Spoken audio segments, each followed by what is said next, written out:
This is sadly the most horrifying IRL stream ever broadcasted, because during the stream, a fan struck the streamer 55 times with a blade on a Tokyo street in front of thousands of live viewers, then picked up the stream and continued streaming until the police showed up. It's hard to even put it in words of how horrific all of this was. And a little over a year later, we finally know why this happened and how long he's going to prison for it. And quick warning, this is definitely a heavier video than usual, but I wanted to talk about it because I'm just surprised at how little coverage there actually was from this incident. And I'm also kind of shocked at what the punishment ended up being for the man who did all this. But it's just terrifying to think that a parasocial relationship between an influencer and their public can spiral so far out of control that they end up doing something as extreme as this. But this case happened in 2025, and at the time, all we had was the immediate aftermath, an arrest, a horrifying motive, and a string of eerie similar incidents happening to other streamers within the same few weeks. But now, more than a year later, the trial is over, a sentence has been handed down, and honestly, some of the stuff that came out during the actual court proceedings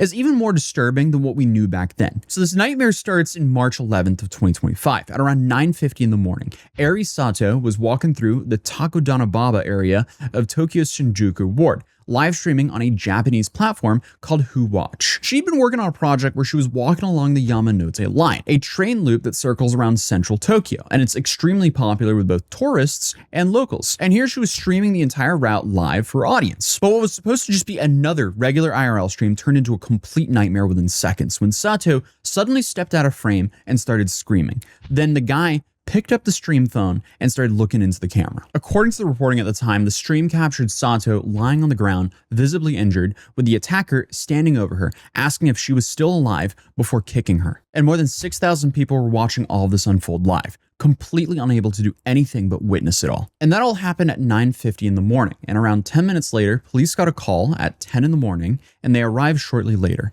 And when they did so, they found Sato with wounds in her head, neck, and abdomen. She was then rushed to the hospital but didn't make it and passed away less than 2 hours later, while the man responsible, Kenichi Takano, he was arrested right there at the scene. However, the thing is, as the story started circulating and reports came out, we later discovered that this wasn't some random attacker who just happened to cross paths with Sato that morning. You see, Takano had been watching her streams for years, and he'd even become a regular customer at the hostess bar where she worked, going back to around 2022. And over that time, he says he sent her money repeatedly, totaling somewhere around 2.5 million yen, which comes out to roughly $16,000. So he was a massive donor. And donations, they're fairly normal in the streaming world. But this much money is definitely something to raise your eyebrows at. But again, like if you look at any of the top streamers, especially the women, you can often find individual donors who have donated this much or way more. But for some reason, he was framing it as a loan for her living expenses. And again, what makes this case especially so awful is obviously she's not here. So we don't have her side of the story. So for all we know,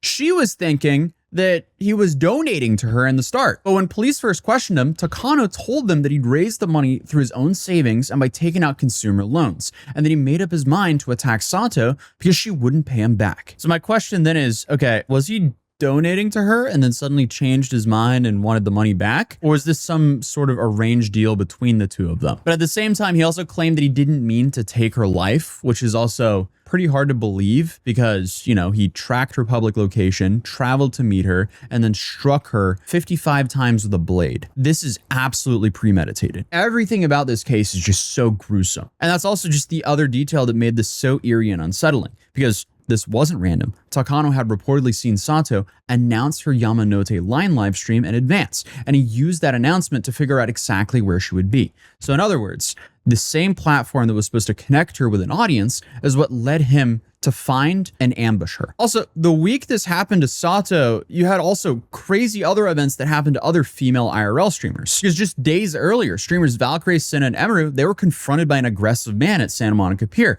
who demanded their numbers, followed them around, and got physically threatening after he was rejected. Go ahead. Right now. Are you right now? Are you right now?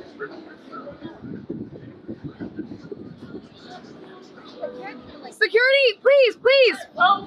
Security. And then the same night, Twitch and Kick streamers Amaranth's home was broken into by masked robbers demanding crypto. And she was also whipped with a weapon before her husband managed to scare the intruders off with his own firearm. So this was just a very crazy week on the internet. And other creators spoke up around the same time as well, because you had Japanese streamer Miyako Lowell saying that she had to stop and go to the police multiple times because people wouldn't stop following her during her IRL streams. And that's why she had to stop her IRL streams altogether. So this is a horrific, sad reality to a very popular job. But going back to Takano's trial, it took place under Japan's lay judge system, which basically means regular citizens sit alongside of professional judges to help decide the verdict and sentence serious criminal cases. So during this trial, prosecutors laid out just how brutal the attack actually was. Sato was attacked at least 55 times across her face, neck, and chest, and prosecutors argued that Takano kept going after she was begging him to stop. And the whole attack reportedly lasted for around a minute. But the judge later described what Takano did after the attack, including using Sato's phone while it was still live and kicking her, was a continued violation of her dignity, separate from taking her life. And the prosecutors asked for a 20-year sentence, which sounds incredibly low to me, especially for such a gruesome and deliberate attack. But Takano's defense, on the other hand, they asked for 9 years. So they argued that Takano had tried to get his money back through an actual civil lawsuit first, and he apparently won it technically, since a court did order Sato to repay him, but she told him that she didn't have the money. According to the defense, that failed attempt to recover the debt through legal means left him financially and emotionally spiraling, to the point where he was contemplating taking his own life. But again, we don't have her side of the story. I am horrified that this is one of those moments where he donated a bunch of money to her. She assumed it was a donation, so she might have spent that money, and then suddenly he wanted the money back. I don't know if this is the case here, but I've absolutely heard of that a bunch of times. I also don't know how Japan's legal system looks at streamer donations, so that could also be why he won the court case. But his lawyers also argued that Takano is on the autism spectrum, and this contributed to the impaired impulse control, claiming that he only meant to disfigure Sato's face rather than take her life. I mean, in my opinion, that doesn't change anything. Put him beneath the prison regardless. Like, no matter what, this was a planned, gruesome attack. But on July 15th, 2026, the Tokyo District Court found Takano guilty and sentenced him to 16 years in prison. That's 4 years short of what the prosecutors asked for, but quite above what the defense pushed for. So presiding judge Sunichi Ido called the attack a cruel crime that caused enormous pain and suffering, and specifically pointed out the fact that Takano had struck Sato in the neck with enough force to demonstrate what the court called a firm intention to take someone's life. As for the autism argument, the judge did acknowledge that Takano's condition may have played some role, but ultimately rejected it as an excuse. And she continued by stating plainly that actions may spiral out of control even without such a condition. Apparently, the court did take into account that Takano genuinely believes Sato had financially wronged him, and that this belief appears to have been the actual motive rather than anything else. But also, I mean, she owed him some money that he seemingly donated to her. So I don't see how that's a reasonable response for anyone to do. It's very straightforward. If you cannot afford to give $16,000 to a streamer, whether it's a donation or a loan, don't do it. If you have to go out and take loans to loan someone money, please don't do that. But if you do find yourself in a situation where you do so and they don't pay you back, I'm sorry. That's on you as well. You can't go take their life. And the irony of all this is now he's sitting in prison for 16 years because he felt like she owed him $16,000. So now he lost $16,000 and 16 years of his life.